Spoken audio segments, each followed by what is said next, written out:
नमस्कार दर्शकों बचपन में आपने दादी नानी या माँ से परियों की कहानी तो बहुत सुनी होगी। किताबों में भी इसके बारे में पढ़ा होगा।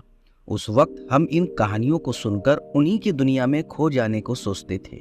लेकिन जैसे जैसे हमारी उम्र बढ़ती गई हमें समझ आ गया कि ये सब काल्पनिक है। लेकिन आज आपको कोई परियों की कहानी के बारे में बताए तो शायद आप इनकी बातों को माने ना और उनकी बातों को हल्के में ले लें। लेकिन आज हम आपको बता दें कि आज भी परियां होती है और लोगों द्वारा इन्हें देखने का दावा भी किया जाता है। जी हाँ, आज मैं आपको उत्तराखंड की एक ऐसी जगह के बारे में बताऊंगा जहां लोगों ने खुद अपनी आंखों से परियों को देखा है, जहां उनका एक अलग शहर है। परियों की ये हसीन दुनिया उत्तराखंड के टिहरी गढ़वाल में स्थित है, खैट पर्वत पर। गढ़वाल में परियों को आछारी कहा जाता है। खैट पर्वत समुद्र तल से करीब 10,000 फीट की ऊंचाई पर है।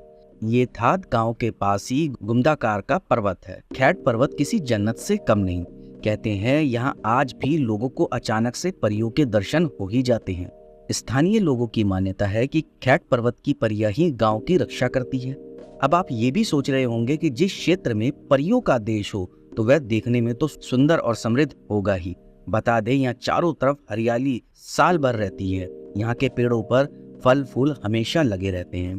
हालांकि अगर आप यहाँ से कोई पौधा बाहर लेकर जाएं और सोचे कि इसे वहाँ लगा दें तो कुछ ही दिनों में ये सूख जाएगा, क्योंकि खैट पर्वत की अपनी एक चमत्कारिक मान्यता भी है। वहाँ जितने फल फूल है वहाँ इन परियों का असर है। इस वजह से वहाँ पर हरियाली फल फूल हमेशा फलते रहते हैं। बता दें, इस जगह पर परियां होने का जिक्र सिर्फ यहाँ के स्थानीय लोगों ने ही नहीं बल्कि बाहर के लोगों द्वारा भी किया गया है।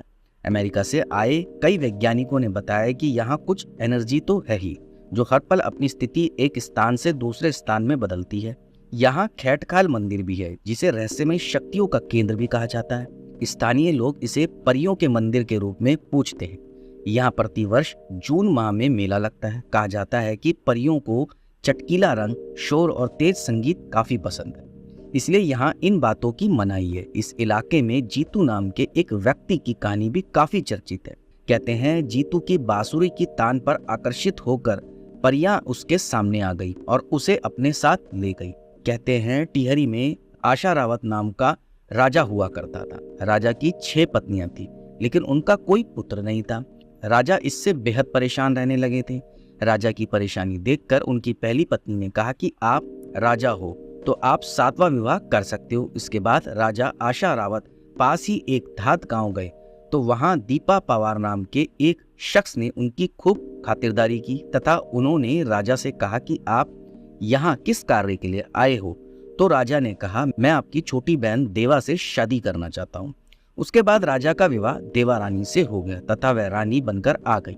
इसके कुछ समय बाद रानी देवा ने एक के बाद एक पूरे 9 बच्चों को जन्म दिया, जिनका नाम राजा ने कमला रोतेली, देवी रोतेली, आशा रोतेली, वासदे रोतेली, इगुला रोतेली, बिगुल रोतेली, सदई रोतेली, गर्दुआ रोतेली और वरदेई रोतेली रखा था।